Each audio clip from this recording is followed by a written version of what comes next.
Attention, cette vidéo est une lecture de wiki de la version japonaise de Final Fantasy Brave Exvius. Ce que je vais dire dans cette vidéo n'est que mon avis. Je peux dire des choses qui vous paraissent aberrantes, je peux dire des bêtises, dans ce cas-là, prévenez-moi en commentaire des potentielles conneries que j'aurais pu dire. Merci beaucoup et bon visionnage. Bonjour à tous, c'est Zenos, et aujourd'hui, petite vidéo sur la présentation de la bannière qui arrive le 12 avril sur Final Fantasy Brave Exvius, c'est-à-dire Crimson, Kiano et Myrfa.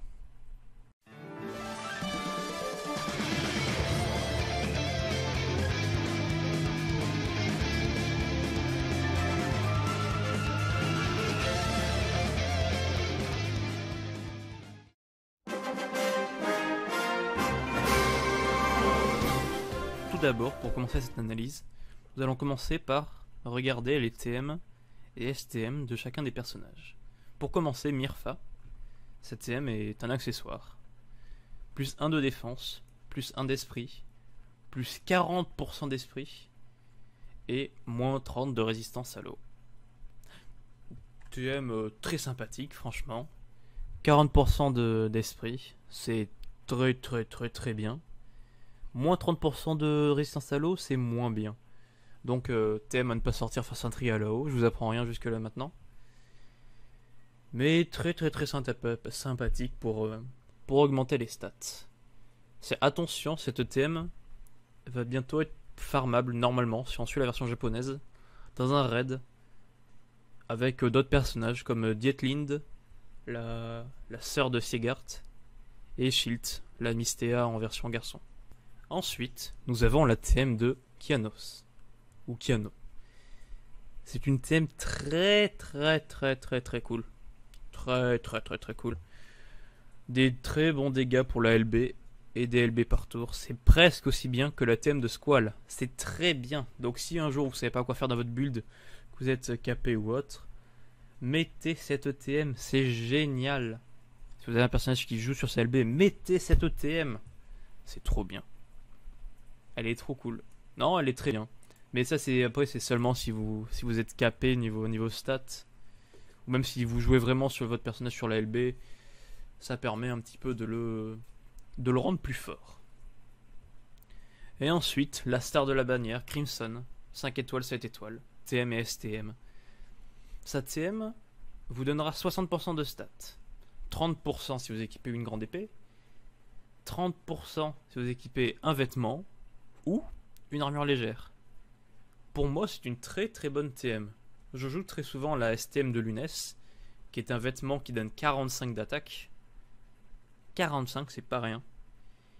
Et cette TM est très bien. Peu de TM vous donneront des stats par rapport aux vêtements. Il y aura la TM de Machina par exemple, ou Machina, dites-le comme vous voulez, qui donnera un peu d'attaque avec un vêtement, mais c'est en équipant une épée, et là c'est une grande épée. Ça permet de varier un petit peu plus les builds et vous donner beaucoup de stats tout en ayant la belle STM de Lunes. Sa STM, quant à elle, est une grande épée, feu, 175 attaques, qui se porte à 2 mains. Souvenez-vous, il y a un petit moment, on a eu une bannière avec un personnage qui avait une grande épée, foudre, à 2 mains. Et là, c'était le feu, tout le monde la voulait, c'était la meilleure arme du monde, parce que, wow, 2 armes, un élément, waouh. Bah là, c'est pareil, 2 armes, un élément, waouh. Et en plus, le personnage n'est pas limité. Et oui, donc très bonne STM, bonne TM, pour si vous avez une armure légère ou des vêtements, plus une grande épée, et très bonne STM.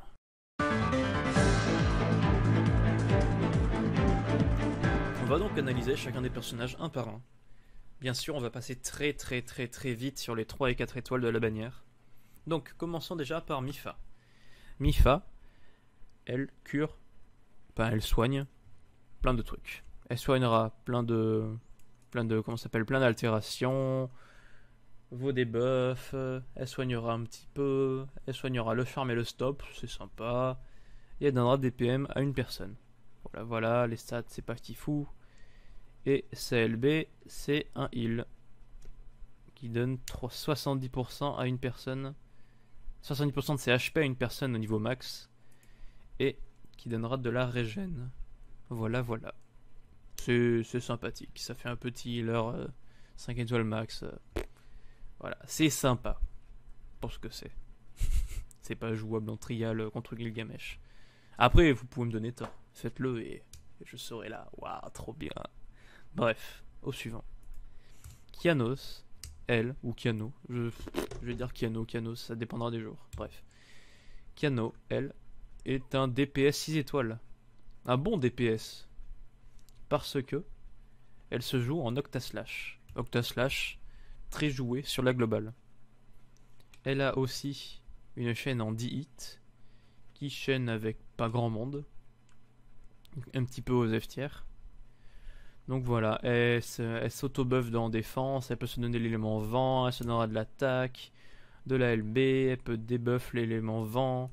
Ça donnera accès à un sort qui sera une meilleure chaîne, qui en même temps va lui redonner des HP et des PM. Et voilà. Et elle a aussi un beau 10 hits, qui fait du 500%, à peu près.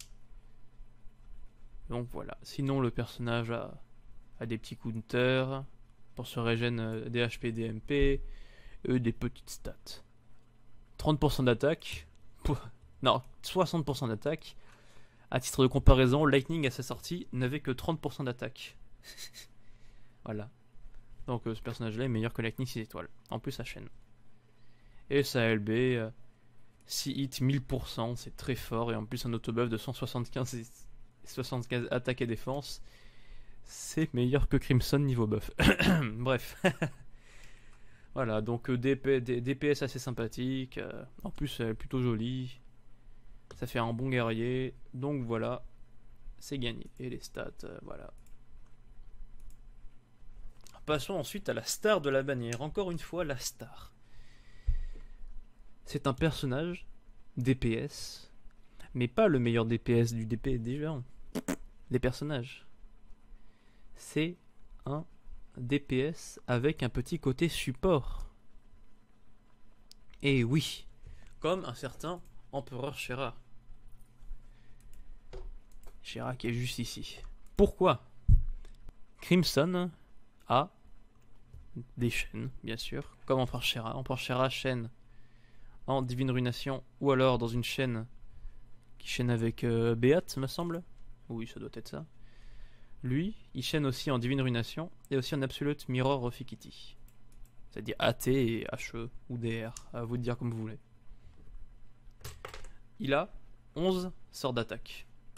Et sur ces 11 sorts d'attaque, il n'y en a que 2 qui ne chaînent pas. On va commencer par eux, on va avoir un petit hit ici qui va pouvoir dispel un ennemi. Très sympathique, c'est toujours cool à avoir. Et là, une AOE x2 qui fait des dégâts. Très sympathique en arène par exemple. Quand vous n'avez pas des personnages full esquive en face de vous. À part ça, bon, on va directement passer sur la LB. La LB n'est pas très importante, du coup on va passer dessus. Une AOE, 24 hits, qui fait du 2600%. C'est fort. Avec un buff, 160% attaque et défense, ce qui est moins bien que la 4 étoiles de la bannière. Et voilà, c'est le seul buff qui bénéficiera. Car aucun de ses spells ne lui donne de buff. Passons ensuite à l'analyse des sorts. On va déjà commencer par tout ce qui va être Absolute Mirror of Equity. C'est à peu près les sorts dont il en a le moins. Il a un 8 hits avec des dégâts sympathiques qui lui donnent l'élément glace pendant 5 tours. Il a aussi un sort encore plus sympathique niveau dégâts qui vont lui donner du killer démon et qui va être sa chaîne principale en AT. Et il a aussi un CD qui fait aussi très très mal et qui va qui va impéril de 100% l'élément glace. Voilà. Très sympathique, me diriez-vous. On a ensuite, en Divine Ruination, un spell qui va vous donner 100% de blind et petrify pour tout le monde. Du bon support. Un qui va débuffer l'élément feu. Enfin, qui va impéril, pardon. Un qui va lui donner l'élément feu. Il a aussi une petite chain qui va donner des killers physiques et magiques à toute la team à hauteur de 30%. Très sympathique encore une fois. Il y en a aussi un qui veut comme la T, qui va lui donner du killer lui-même démon. Et il a aussi une chaîne en CD qui va enlever 100% Ah non, qui va buffer, pardon, je disais des bêtises tout à l'heure. La T ici n'impérile pas, mais donne de la résistance glace, et ici de la résistance feu. Donc le côté support est bien plus amplifié. Ensuite, niveau passif, il a beaucoup de passifs. 150% de True Dual End, pas mal d'attaques, des killers, un bon gros DPS. Et avec cette, il obtient aussi un dual skill pour tous ses spells, me semble. Sauf peut-être les deux qui ne chaînent pas, je ne suis pas sûr. Mais il a un dual skill qui met quasiment tous ses sorts, donc vous pourrez chain tranquillement.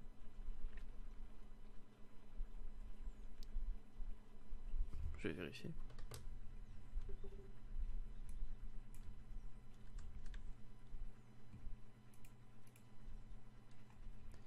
C'est bon. Et ça. Ok. Après vérification, nous ne pouvons juste pas utiliser ce sort là avec son dual skill.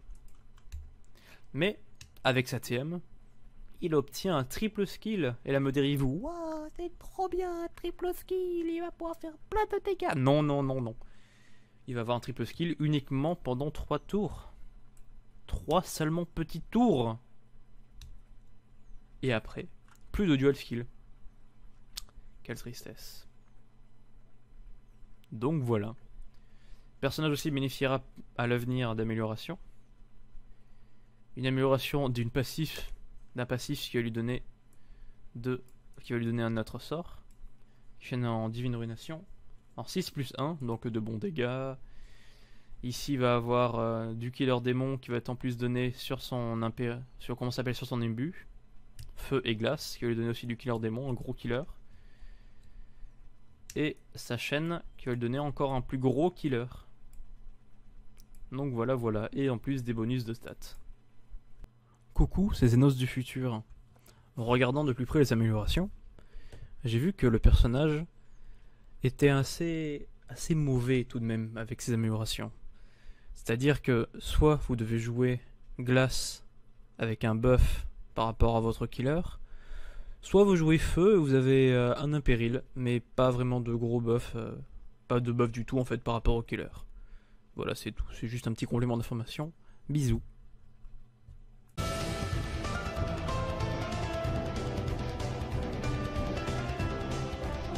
Comment jouer Crimson?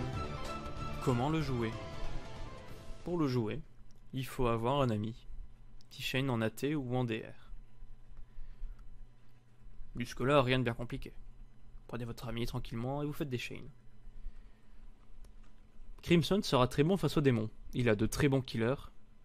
Il pourra même donner des killers à ses amis. Très cool, vous me diriez-vous. Les démons, il n'en fera qu'une bouchée. Ah bah les démons. Il peut aussi se donner l'élément feu et aussi l'impéril. L'élément glace, il peut seulement se le donner. Il peut aussi, grâce à ses CD, donner de la résistance feu et glace. Toujours très sympathique. Le personnage sera surtout, à mon avis, jouer feu, par exemple avec un Regen avec lui, ou un Laswell. Des petits personnages comme ça. Ou même Empereur Shira, dont je parlais plus tôt. Ça fera 2 DP support l'un avec l'autre. Très sympathique. Mais un souci se pose face à nous. Le personnage, par rapport à d'autres DPS, n'a que un dual skill et un triple skill.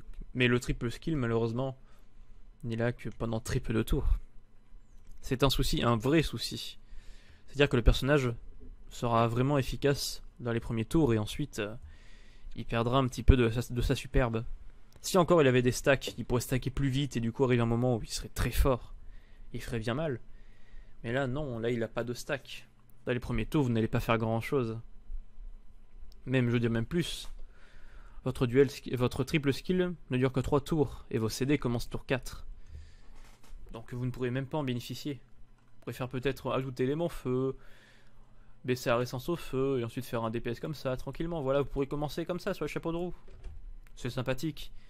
Mais malheureusement, il aurait été bien meilleur avec un triple skill continu. Il aurait pu faire des bonnes chains et faire vraiment du gros dégâts.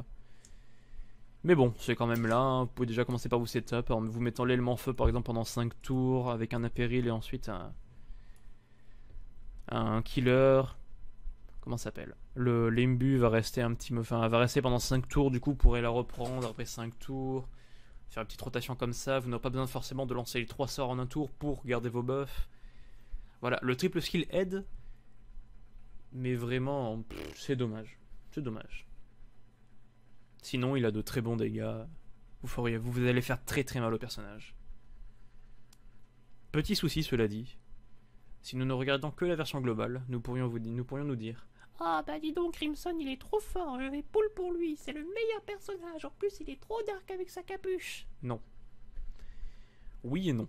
Oui, vous pouvez pull, il est triste, il a quand même un certain style. Bon, je suis pas très fan malheureusement, il a les cheveux trop courts selon moi. Voilà, c'est triste, et ses couleurs sont pas si belles. Bref. Mais un certain personnage du nom d'Akstar arrivera bientôt. Et Akstar, il va tout casser. Si vous voulez un DPS qui fait juste mal, attendez un petit peu. Poule ou pas poule? La réponse est: suivez votre cœur. Votre cœur vous donnera la voix. Et la voix est toujours au revoir. Xenos du futur, numéro 2. Le step-up est bien. Donc si vous avez envie de pull, go. Attention, le personnage n'est pas garanti. Beaucoup de chance, mais ce n'est pas garanti. Bisous.